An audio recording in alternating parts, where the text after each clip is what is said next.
Bienvenidos una vez más a Un Día con Ángel, aquí en Excelsior TV, en este 16 de septiembre que es, para decirlo de una manera coloquial, el día del desfile.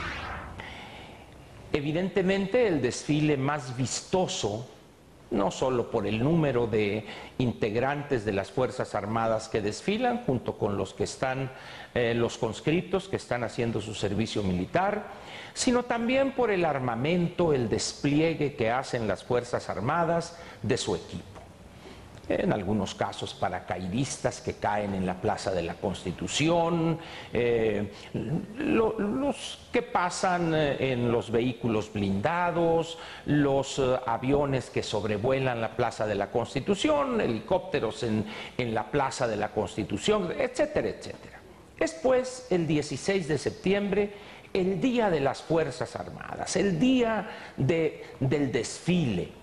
Por alguien me dirá, oye Ángel, es que el Día del Ejército no es el 16 de septiembre, lo sé, pero cuando digo Día de las Fuerzas Armadas me refiero, es que es el día en que los ciudadanos con sus familias, niños, salen y se ponen a un lado del arroyo y para vitorear y ver a los integrantes de las Fuerzas Armadas que con marcialidad a la cual nos tienen acostumbrados pasan frente a miles y miles de mexicanos. Y esto se da en el Distrito Federal, pero también en miles o en cientos de ciudades del país y en miles de ciudades pequeñas.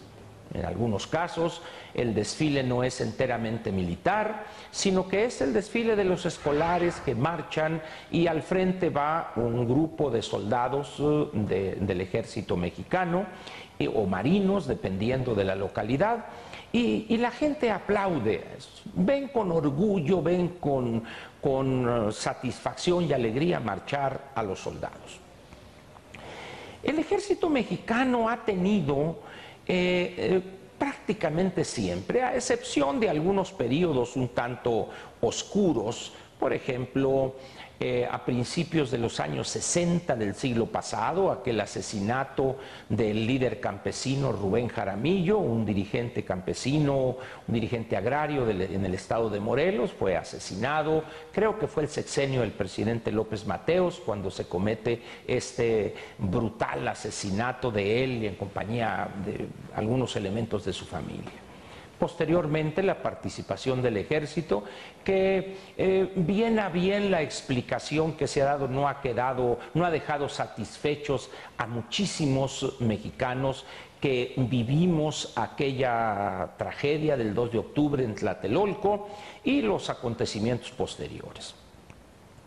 Posteriormente viene la etapa que se llamó la Guerra Sucia, sin que evidentemente tuviera los niveles de sevicia y de violación de todo derecho humano que alcanzó en Argentina, en Chile, en algunos otros países sudamericanos. Sin embargo, esa etapa que vio a grupos guerrilleros opositores al gobierno, al Estado mexicano, enfrentó al ejército y evidentemente por las razones mismas del conflicto se cometieron excesos de parte de ambos lados que se enfrentaron. El ejército, Lucio Cabañas secuestró o no dejó salir del lugar donde se entrevistaron al ingeniero Rubén Figueroa y el ejército lo rescató, etcétera. Es decir, pero podemos decir que en los últimos 25 o 30 años, vamos a ponerlo de alguna manera, el ejército o las Fuerzas Armadas en general han gozado de una reputación positiva a los ojos de la población mexicana. Su participación en desastres naturales les ha granjeado simpatías mil. El primer grupo de ayuda que llega es el ejército, llevando víveres, limpiando, ofreciendo comidas calientes, etc. Ya conoce usted este papel de las Fuerzas Armadas. En los últimos años, a raíz de este recrudecimiento de la violencia, cuyo origen está en el narcotráfico y del enfrentamiento entre grupos que se dedican a esta actividad delictiva, y ante la incapacidad de los cuerpos policíacos civiles marcados por la más fuerte de las corrupciones, no pueden enfrentar esta amenaza y el Estado mexicano ha debido o debió recurrir, algunos dicen que equivocadamente, otros defienden esa salida, recurrió a las Fuerzas Armadas para enfrentarse y combatir a estos grupos con resultados diversos, en algunos casos resultados positivos y en otros no. Pero al final de cuentas, pudiera yo afirmar, con el riesgo de equivocarme, que hoy las Fuerzas Armadas gozan de, en términos generales, de simpatías en la sociedad mexicana más que antipatías. Sin embargo, hay elementos que permanecen en la opacidad completa. Yo no sé si ha reparado usted en este detalle que voy a comentarle. En algunos países latinoamericanos, el encargado del Ministerio de la Defensa o de la Secretaría del Ejército o de la Defensa son civiles. Es más, en el caso de Chile, la actual presidente, la señora Michelle Bachelet, fue secretaria de la Defensa en el anterior encargo del presidente Lagos, si no me equivoco, antes de su primer periodo como presidente de la señora Michelle Bachelet. En otros países es un civil, no se diga en Estados Unidos, que tienen una larga tradición de secretarios del Departamento de la Defensa de civiles. En algunos países europeos también es común ver a civiles al frente del Ministerio de la Defensa. Incluso en el caso de España, en el gobierno del señor Rodríguez, José Luis Rodríguez Zapatero, una mujer fue secretaria de la Defensa o ministro de la Defensa. Incluso era muy curioso porque ella se embaraza, está embarazada durante su encargo, y era curioso ver a una mujer embarazada caminar pasando revista a algunos elementos de las Fuerzas Armadas españolas. Sin embargo, en México, ni siquiera pensar remotamente que pudiéramos tener no una secretaria de la Defensa, sino incluso un civil. Hay una situación rara ahí del poder civil, de los civiles frente al ejército o a las Fuerzas Armadas en su conjunto. Hoy hemos visto un despliegue de equipo, pero dicen algunos que tal parece que ese es el ejército, esas son las Fuerzas Armadas del desfile. ¿Por qué? Porque cuando usted ve las imágenes de los soldados o de los marinos combatiendo a las fuerzas del narcotráfico, usted los ve pobremente equipados. Ahí van con un rifle que se parece a aquellos viejos FAL, el fusil automático ligero de la marca Browning, hace 30 o 40 años, y ahí van con eso y con un equipo muy pobre. Sin embargo, aquí los vemos con un despliegue tecnológico y van y todo, y dice uno, ¿y dónde están esas fuerzas? Los ve uno en unas camionetas inermes ante las emboscadas, pero aquí vemos unos helicópteros artillados de última tecnología, y dice uno, bueno, pues quién sabe, deben de estar por ahí guardados, dándole cera y polish para que no se ensucien. Es evidente que hay en este país dos tipos de fuerzas armadas.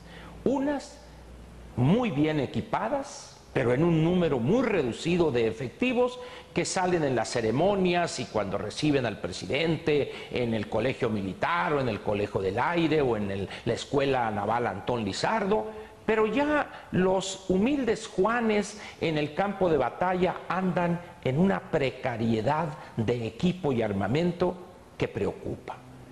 Pero es claro que los políticos civiles han tenido desde hace mucho tiempo una desconfianza a darle al ejército no solo los recursos financieros que requieren urgentemente para equiparse con lo último de la tecnología y el armamento, sino que además ni siquiera han aceptado específicamente los legisladores, y evidentemente esto es producto de una decisión presidencial, no vamos tampoco a cargarles todo el calor a los legisladores, de darles el estatuto jurídico o el soporte jurídico a la actividad que hoy desarrollan en una especie de limbo legislativo.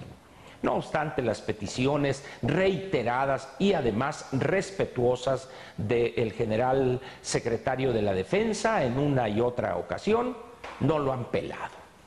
Y eso da por resultado estos encontronazos, estas situaciones, estos incidentes sangrientos y que de alguna manera nublan o le ponen una mancha al desempeño del Ejército y de las Fuerzas Armadas en general en el combate a los delincuentes. Pero ahí queda pues este día del desfile, que es, para fines prácticos, el día en que las Fuerzas Armadas salen a la calle, desfilan de manera marcial y la población, adultos, gente de mediana edad y sus hijos, niños, ven con admiración a los soldados desfilar. Les causa una gran admiración, pero esto no se traduce en un crecimiento o en un interés para entrar a las escuelas militares o formar parte de la milicia, o de los marinos, o de la Fuerza Aérea Mexicana, o de la Marina. Dice uno, ¿a qué se debe eso?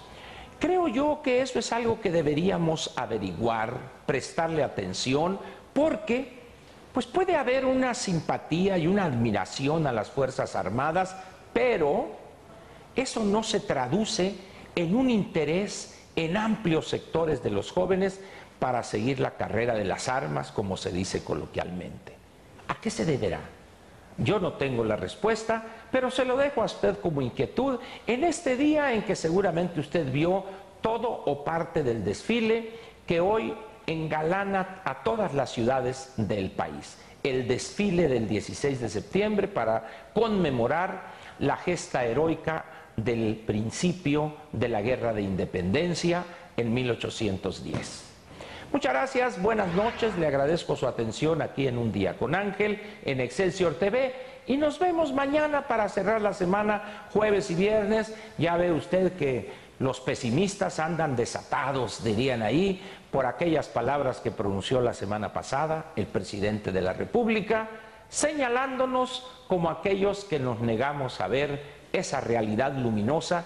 Seguramente hay que ajustar la graduación de estos lentes para poder ver ese color de rosa que pinta el futuro del país. Muchas gracias y buenas noches.